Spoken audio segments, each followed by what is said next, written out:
Esta medalla es una motivación. Significa mucho para mi país, para mi familia, para mí. Estoy feliz.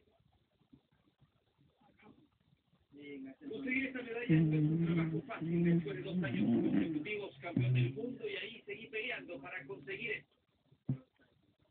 México en esta competencia también se marca el fin de sus juegos. Los ingleses se sienten orgullosos de esta fiesta y bastante conformes con el desarrollo del hombre. Hubo un sentimiento maravilloso. Los juegos fueron fantásticos. Fue magnífico. Todos los países juntos, celebrando juntos. Fue genial. Por años que levantó a todo el país. Estamos en la maratona olímpica, una de las pruebas más clásicas de los Juegos Olímpicos, cuyo término también marca la finalización de este gran evento deportivo. En esta ocasión ha estado marcado por una inusitada disputa entre China y Estados Unidos por el medallero olímpico.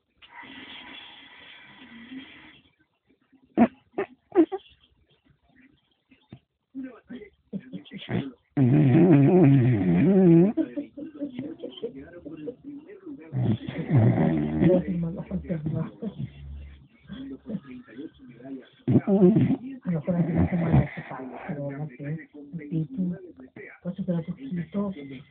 que lograron desplazar al cuarto lugar.